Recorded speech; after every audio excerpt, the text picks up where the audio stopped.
নমস্কার, দেখছেন talk to Bangla. আমি অভিষেক রয়েছে আপনাদের সাথে। এই মুহূর্তে যে খবর একদম কিন্তু উত্তপ্ত সরগরম রাজ্য রাজনীতিতে বীরভূম লাল মাটি এবং অবশ্যই সরগরম এই মুহূর্তে বিতর্কের কেন্দ্রবিন্দুতে কাজল শেখ এবং অনুব্রত মণ্ডলের যে সম্পর্ক। তার কারণ ইতিমধ্যে কিন্তু আমরা একাধিকবার দেখেছি যে কাজল শেখ এবং অনুব্রত মণ্ডল একে অন্যের বিপরীতে গিয়েছেন। এ যদি এক জায়গায় যায় তো সেই জায়গায় অন্যজন যান না, এবং এই ধরনের যে ঘটনাগুলো ঘটছে তার মাঝখানে কিন্তু এবার একদম তাল কাটলো নানুরে। তার কারণ নানুরে কয়েকদিন আগে একটি শহীদ সমাবেশ ছিল এবং শহীদ সমাবেশের মধ্যে কিন্তু শহীদ হয়েছিলেন বলে দাবি করছেন কাজল শেখের নিজের দাদাও, এবং সেই শহীদদের উদ্দেশ্যে নানুরে একদম তারা শহীদ বেদি তৈরি করেন প্রত্যেক বছর, এবং সেইখানে একদম বিভিন্ন তৃণমূল কংগ্রেসের যারা নেতা ছিলেন তারা কিন্তু গিয়েছিলেন, উপস্থিত হয়েছিলেন। আমরা জানি কয়েকদিন আগেই একদম সরাসরি কোর কমিটির বৈঠক ডেকেছিলেন একদম বিকাশ রায়চৌধুরী, কোর কমিটির আহ্বায়ক, কিন্তু সেখানে উপস্থিত ছিলেন না অনুব্রত মণ্ডল, জানিয়ে আমরা খবরও করেছিলাম। কিন্তু সেখানে কাজল শেখ উপস্থিত ছিলেন এবং কাজল শেখের বক্তব্য অনুযায়ী সেই কোর কমিটির যে বৈঠক সেই দিনেই কিন্তু তিনি জানিয়ে এসেছিলেন যাতে সমস্ত কোর কমিটির সদস্যরা এদিন নানুরে আসেন এবং নানুরের যে পাপড়ি নামক জায়গা সেখানে এসে যেন শহীদ বেদিতে তারা মাল্যদান করেন। কিন্তু সেখানে দেখা গেল না কিন্তু অনুব্রত মণ্ডলকে এবং তার সঙ্গে অবশ্যই 4 জন বিধায়ককে। যে 11 জন বিধায়ক রয়েছেন বীরভূমকে কেন্দ্র করে, সেখানে 4 জন বিধায়ক অনুব্রত মণ্ডল সহ তাদেরকে কিন্তু দেখা গেল না, এবং তা নিয়েই কিন্তু একদম তোপ দেখেছেন কাজল শেখ। আমরা জানি কাজল শেখ এবং অনুব্রত মণ্ডলের যে দ্বৈরথ সেটা কিন্তু আর নতুন করে বলে দেওয়ার অপেক্ষা রাখে না। তবে এবার কোথাও গিয়ে একদম তরমুজ আখ্যা দিলেন কিন্তু নাম না করে অনুব্রত মণ্ডলকে কাজল শেখ। তার কারণ তিনি বলছেন যে যারা তরমুজের মতন থাকে, অর্থাৎ বাইরেটা সবুজ এবং ভেতরটা লাল, তাদেরকে কিন্তু চিহ্নিত করতে হবে, এবং কেন আসেননি, কে কে আসেননি, তাদের কি অভিপ্রায় সেটা তারাই বলতে পারবেন। তার কারণ তিনি বলছেন যে তারা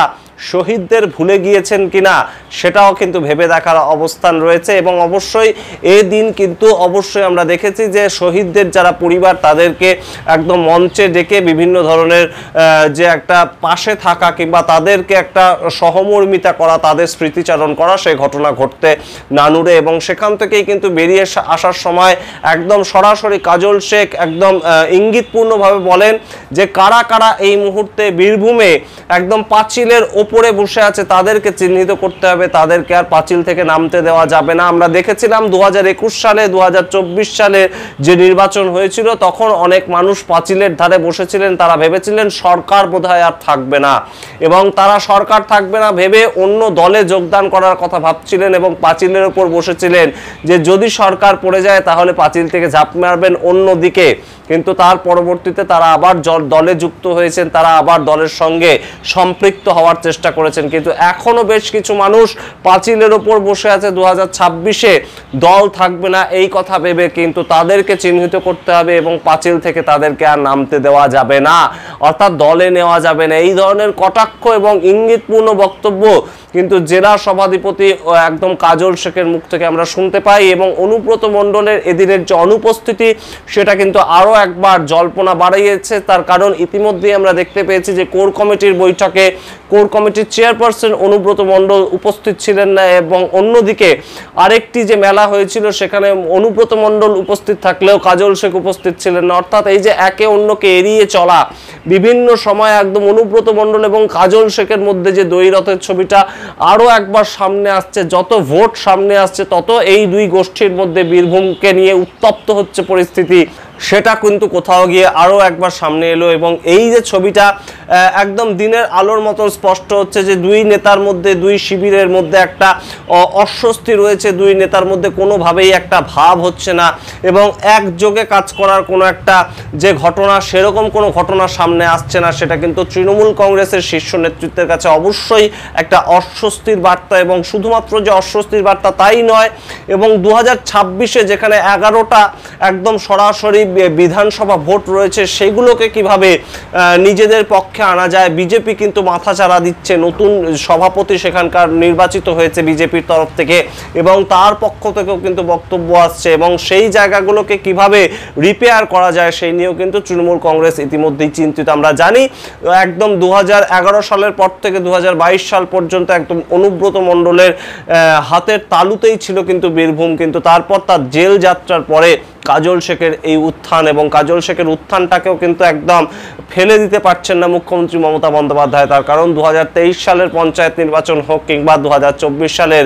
লোকসভা নির্বাচন হোক, প্রত্যেকটাই কিন্তু কাজল ম্যাজিকে একদম হই হই করে জিতে গিয়েছিল তৃণমূল কংগ্রেস, এবং কোনো রকমের কোনো অশান্তি কিন্তু তৈরি হয়নি বীরভূমকে কেন্দ্র করে এই দুটো নির্বাচনে। সুতরাং অবশ্যই তৃণমূল কংগ্রেসের কাছে কাজল যতটা গুরুত্বপূর্ণ, কেষ্টও ততটা গুরুত্বপূর্ণ, কিন্তু কোনোভাবেই যেন মিলছে না মুখ্যমন্ত্রী মমতা বন্দ্যোপাধ্যায়ের 27শে ফেব্রুয়ারি যে কথা বলে দিয়েছে নেতাজি এন্ডোর থেকে, একদম অনুব্রত মণ্ডলকে উদ্দেশ্য করে বলেছিলেন যে কাজলকেও কিন্তু কনফিডেন্সে নিতে হবে, সেই কনফিডেন্সে নেওয়া যেন কোনোভাবেই হচ্ছে না। তাহলে কি কোথাও গিয়ে অনুব্রত মণ্ডল এবং কাজল শেখ মুখ্যমন্ত্রী মমতা বন্দ্যোপাধ্যায়ের কথা শুনতে চাইছে না?